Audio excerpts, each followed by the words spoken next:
great. Yeah. That probably should be my ringtone.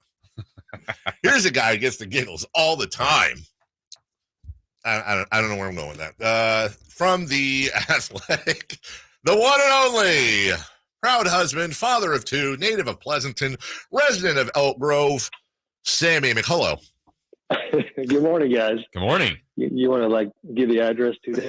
Well, you know Just how hard Social Security. You know how hard it is to come up with an intro for you every week. I mean, come on, Sam. It's like you write leads. I gotta come up with a lead on the fly every day for introducing you. That is fair. Yeah. Quickly for the technical crew side, I'm getting a bad echo. If there's anything we can do. Oh, that's what we call mix minus. And now Jay is looking at the board. And obviously, you're going to have to deal with that until if and when he figures it out. But do me a favor, even if you're in the middle of an answer, because I'm going to worry about it, let me know if, in fact, it fixes itself, okay? I think it already fixed itself. We're good.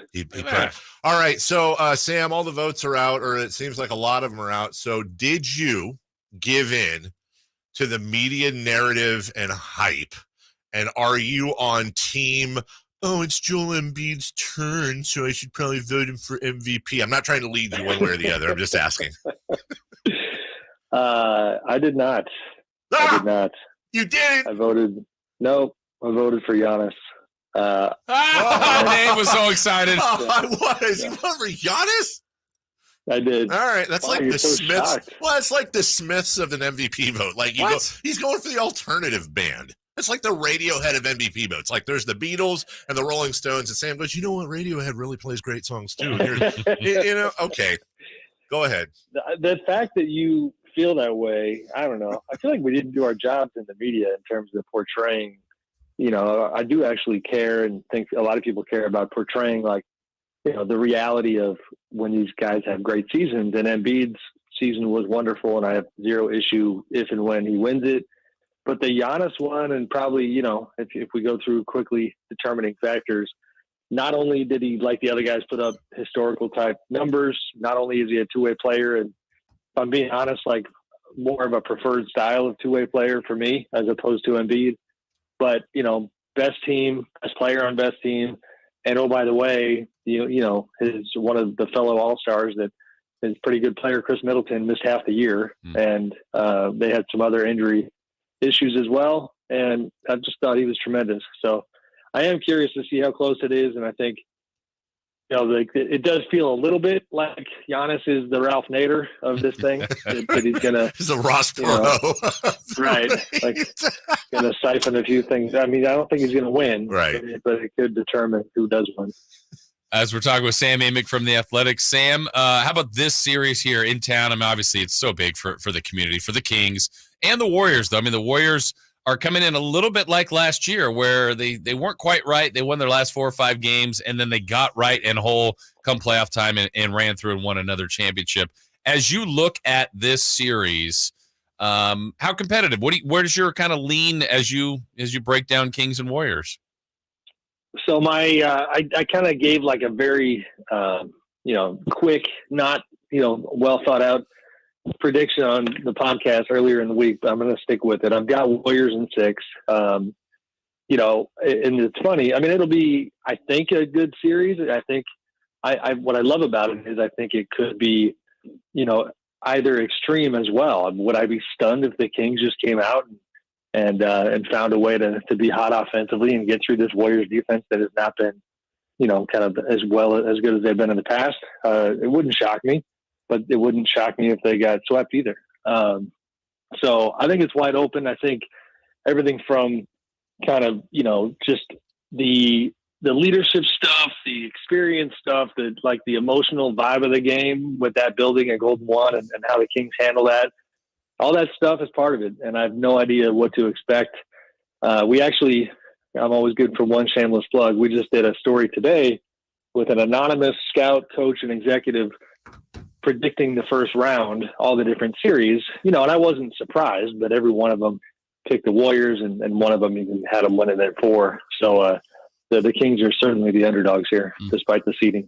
Just one other follow-up as we talk to Sam Amick on the whole MVP thing. I do have to ask you, I believe you get 5 places for your votes, 1st through 5th place. Is that correct?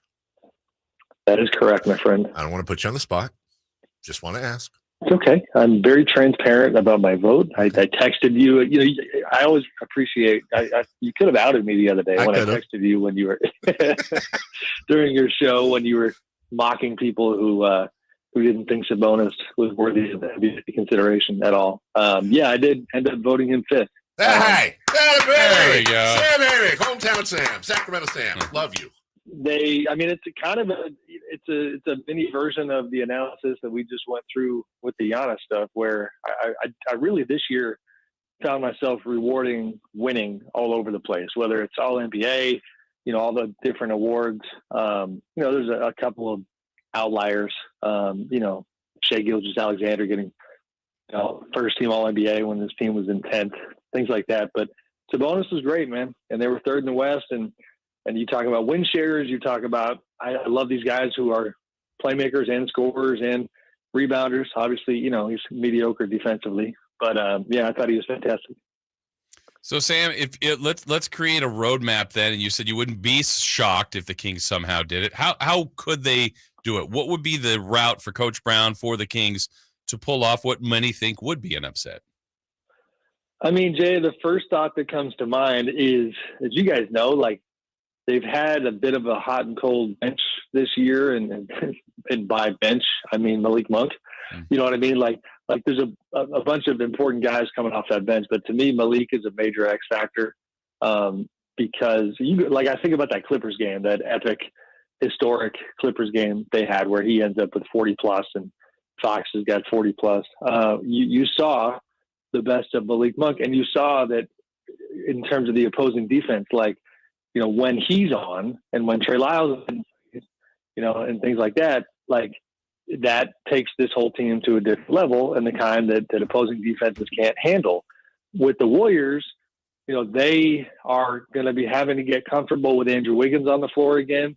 They're going to be figuring out the Jordan Poole minutes and rotations, and Jordan specifically comes to mind on the flip side of this equation, because, you know, you're going to want to target the hell out of Jordan and exploit him defensively, because they don't have that many defensive vulnerabilities anymore now that they're healthy, with Gary Payton II being back, you know, and the crew that they have. So I think the bench is big, you know, and I think the Draymond Sabonis matchup, you know, I know they're not going to spend a ton of time on each other. Looney's going to mainly have the Sabonis duty, but, you know, the bigs and I love the stylistic similarities between these two offenses. Like, you guys know, who does Sabonis always get compared to? Draymond, when it comes to facilitating offense, you know, for his group. It's pretty similar. You got the Mike Brown connection. So there's all kinds of layers to it, but for the Kings, it's got to be, you know, it cannot be a starting five against starting five matchup. They're going to have to be deep and be good. Sam Amick with us. Sam, I don't know. The Warriors were historically bad on the road when you compare it to their home record, the differential, and they finished the year 8-10.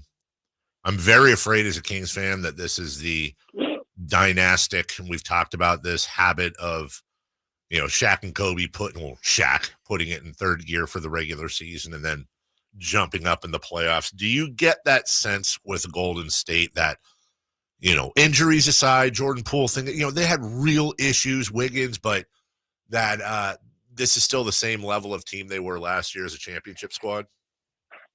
I mean, I think it's there. I wrote last week. I mean, you know, I guess to frame it this way, Dave, like, you didn't see me writing a column last week about how I could truly envision the Kings winning the whole thing. I wrote the column about the Warriors. You know what I mean? And that was mainly because of Wiggins, and that was mainly because that I looked at their season, and you kind of alluded to this, and I just was marveling at the fact that it, you know, I think I had a line in there that was like, this season for them was a masterclass in NBA hoops crisis management. Like, it's unbelievable. You know, the Jordan Poole, Draymond stuff, the Gary Payton II controversy with Portland and his health, and, you know, are they going to have him? Are they not? The Bob Myers, their GM, uncertain future. Is he staying? Is he going? What's he doing? And then Wiggins, you know, who we saw how important he was in the finals last year, just disappearing for a long time and having some mystery about why. And now you get to mid-April And it's like, okay, they're good. They got all their guys, and again, Wiggins, I'm really curious to see his level of play because, I don't think he worked out all that hard during his time away, and maybe he's not going to be in a great place. And he wasn't playing that great earlier this season when he was on the floor. So that's the biggest thing where if you're a Kings fan, you say, all right, maybe, people are assuming incorrectly that he's going to be himself, but I do see a path where, they could make another deep run here. Domantas Sabonis is the 5th best player in the NBA, according to our very own Sam Amick. Read him at The Athletic and subscribe if you would. It's a steal at twice the price, which is what I pay, and I'm happy to do it. Sam, I'm sure we will have lots of fun during this series. Looking forward to talking to you throughout. Thank you, boys. All right, thank you. Take care. That is Sam Amick, 1-800-920-1140, your phone numbers. When we get back, we have audio